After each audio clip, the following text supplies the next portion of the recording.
It's been a year since the Tournament of Power, and the warriors of Universe 7 finally had peace. They could now live quiet lives where their only concerns were their families and loved ones. However, not everything was good. In Krillin's home, the bold fighter and his wife, Android 18, seemed angry as they sat on their beds with the night lamps on. While Krillin sat with his arms crossed and a furrowed brow, Android 18 turned her back to him, pretending to be asleep, hoping her husband wouldn't touch her. Can't you even be a decent wife anymore? Do you think I should have sex with you whenever you feel like it? I don't always want to, and you know it. You seem like an idiot, thinking that women will always cater to man's pleasure. And you consider yourself a woman? You're an android, someone who can't feel pain or fatigue. I'm even regretting saving you from Cell that time. Oh, you saved me? Huh. As far as I remember, it was Gohan who saved me from Cell with such a strong punch that it knocked him out. You did nothing but carry me. You only took me with you because I showed affection after a romantic disappointment. You looked like a poor dog that needed someone to take care of him and feed him.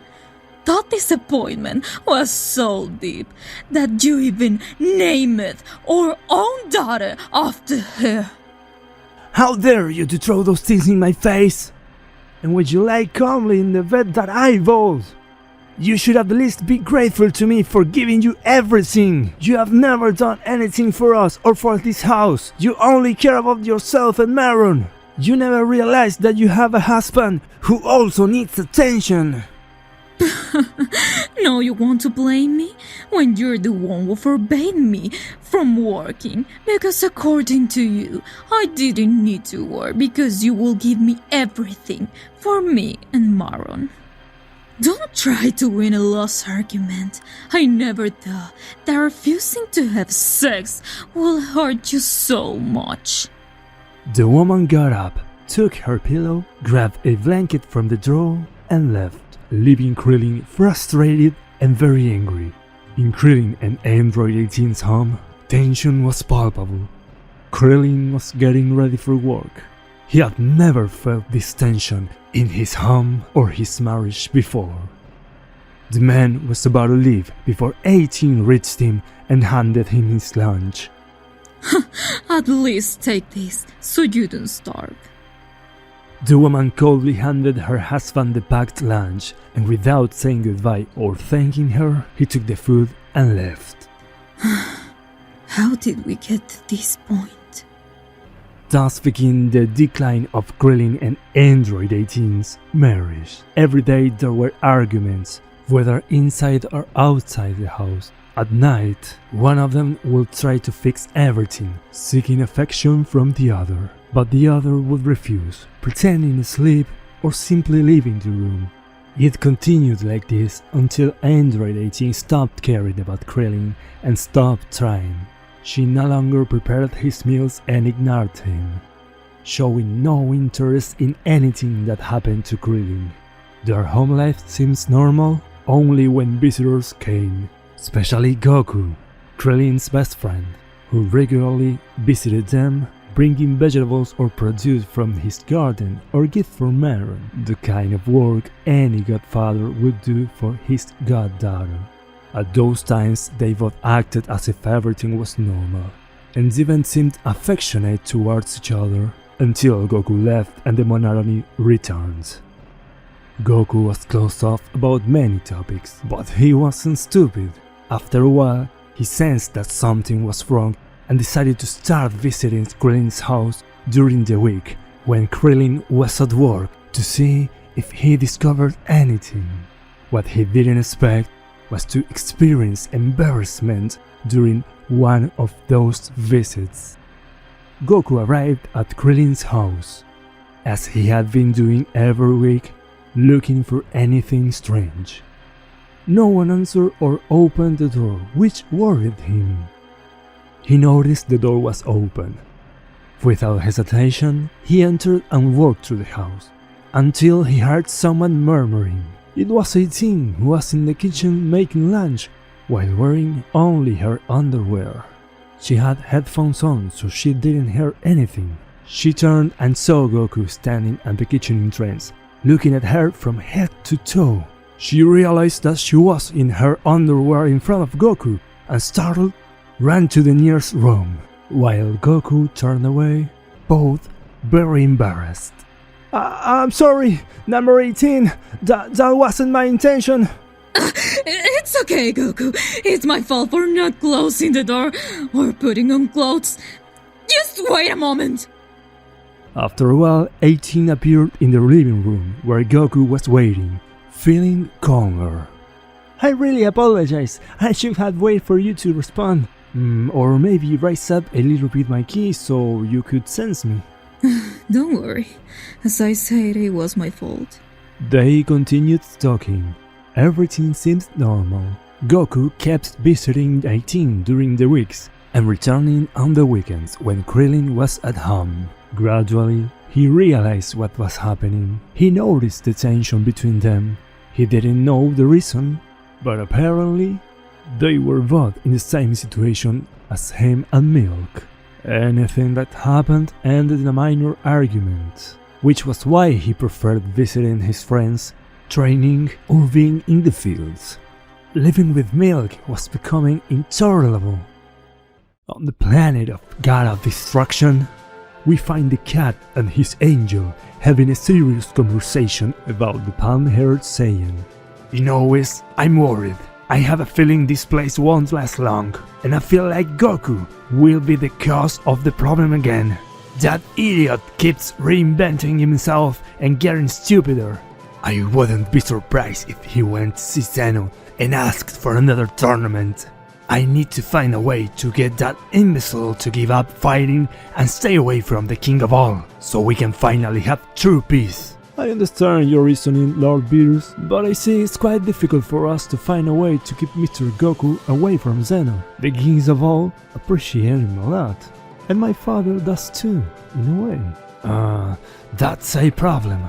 But Goku is a Saiyan, and that race is guided a lot by their instincts. We just have to find the perfect opportunity. So, using Whis' staff, both the angel and the god began spying on Goku, following his every move.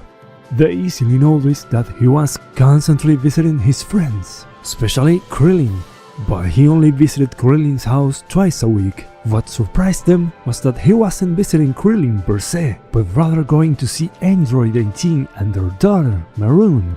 On weekends, he came back, this time to see Krillin. Apparently, he visits the Android woman and seems more excited when he's there alone with her. The woman isn't cooperating. She wears provocative clothing, if you can call it that. What could be his objective? There could be many reasons, Lord Beerus. As it happened, 18 started wearing very provocative clothes to get Goku's attention. She noticed that her daughter was happier when the Saiyan visited, and she felt better herself.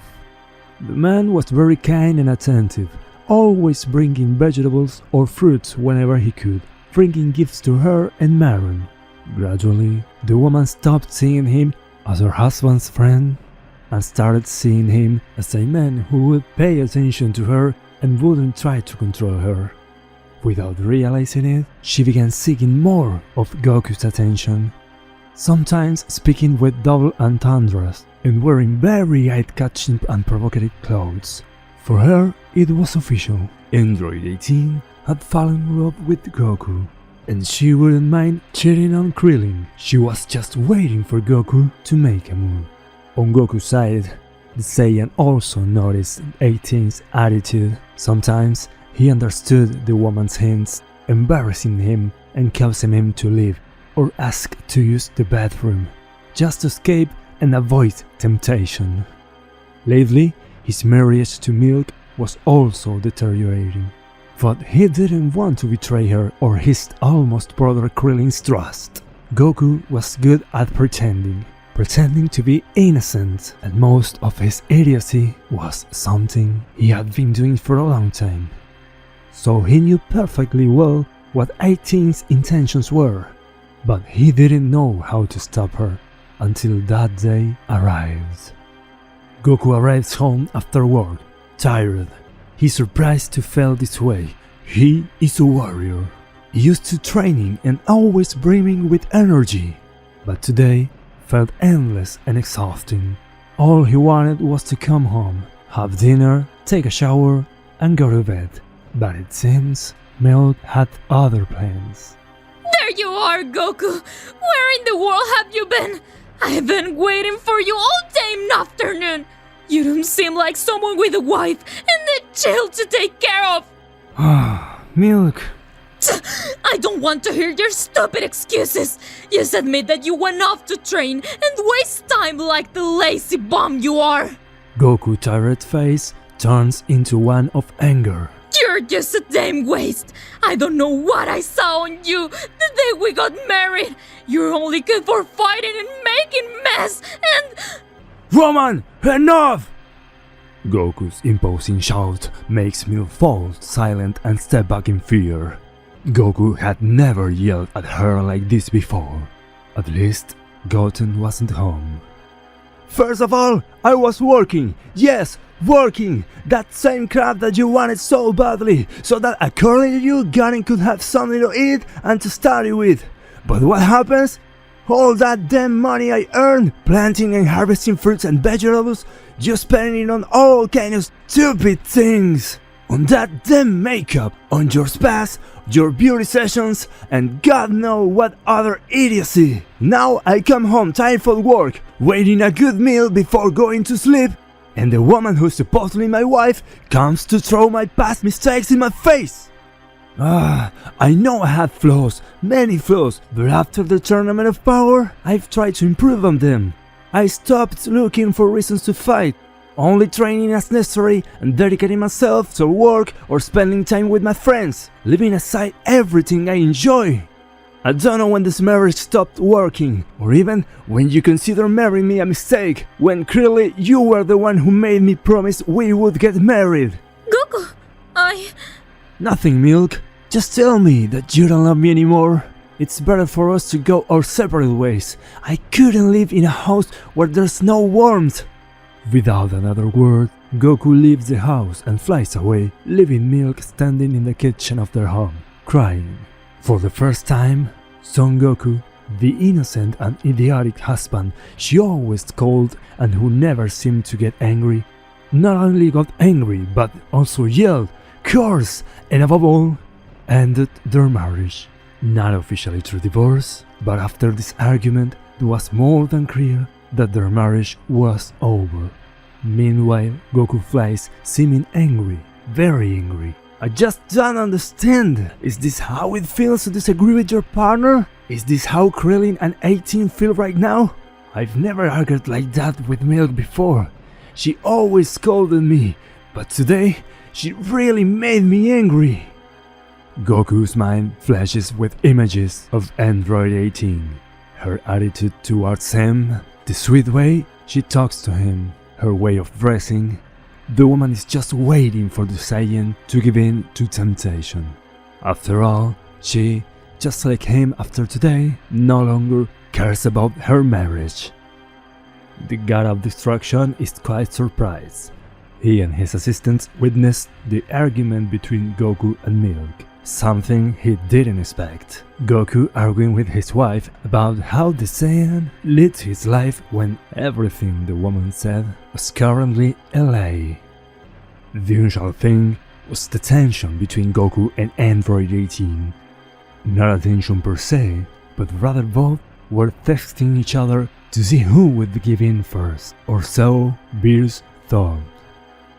If both succumbed to their carnal desires, Beerus would have the perfect fit to blackmail Goku and finally keep him away from Den-Osama. Threatening Goku and 18 to reveal their affair was the best idea that came to Beerus' mind, but the cat had to wait for Goku to fall for 18's provocations.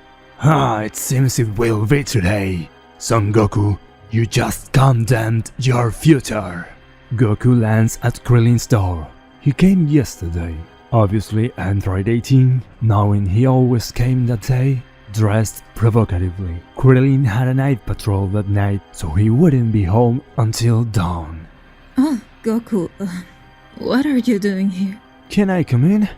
I'll tell you everything inside. Of course. Come in. Saiyan enters the android's home and sat in one of the sofas on the living room. 18 returns shortly after with 2 cups of tea, noticing that he seems quite agitated. Did something happen? You seem a little bit upset. Ah, yes, something happened. I argued with Milk. I know I already told you about the past few weeks and the small argument I had with her, but today I got really angry and decided to leave before something happened that I would regret. I understand. It must be tough for a marriage of so many years to crumble like this all of a sudden. The woman gradually approaches Goku as they converse. Yes, but with all this going on, I no longer see the importance of my marriage. Well, I feel the same. My situation with Krillin reached the point where our relationship doesn't matter to me anymore. The raven-haired man looks into the woman's eyes, then at her lips, and finally back into her eyes. They lean closer, their noses barely apart. You know that if we are discovered after this, it's over. I already told you, and you say so. We don't care about our marriage anymore. If others find out, we shall not feel guilty. Still, we're betraying them, breaking their trust, amending my lifelong friendship with Krillin. I never cared about others' trust. When I got pregnant with Maron, I just told myself I should stick around just to secure my daughter's future. Then I promise I'll protect your daughter so you don't have to keep trusting them with her safety. Without further ado, they kiss, giving in to their sudden love. There's no turning back after this.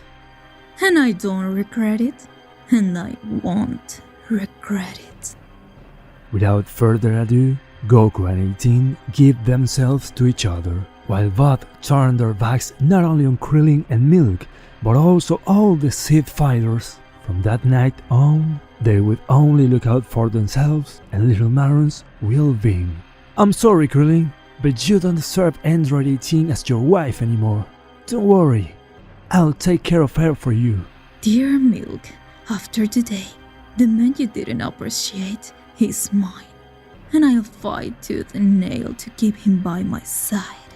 Both mentally apologize to each other's respective partners, doing so only not to feel more guilty. Otherwise, those mental apologies are just empty words. The god of destruction watched as Goku and 18 devoured each other without reaction. He felt only satisfaction knowing that he now had Goku and 18 in the palm of his hand. Who would have thought the leader of Universe 7's warriors, the one who has protected them tooth and nail, is now turning his back on them? Indeed, it's surprising, Lord Beerus. If I were you, I'd prepare myself. I have a feeling Goku will be the strongest enemy you have faced. Don't be ridiculous, Whis. That idiot won't be able to defeat me. And if he refuses to stay away from the fights and Zeno-sama, I'll expose him to his so-called friends, then kill him along with the android. The god had a clear objective. He didn't know whether to blackmail Goku and 18 first, then kill him, or to go straight to killing Goku without saying a word. Or perhaps to reveal Goku's and android's affair and then hunt them down and kill him. The god had various options and was eager to begin the hunt. Son Goku, you don't know it yet, but here begins the game of cat and mouse. For now, just enjoy the pleasures of the flesh, because later, you only be running. Welcome to the first chapter of this magnificent story. You can contribute to the story by leaving your awesome like. It costs you nothing. and motivates us to keep writing for you. Share it with your friends and consider subscribing to the MACDVC Theories channel to bring more and more series for you.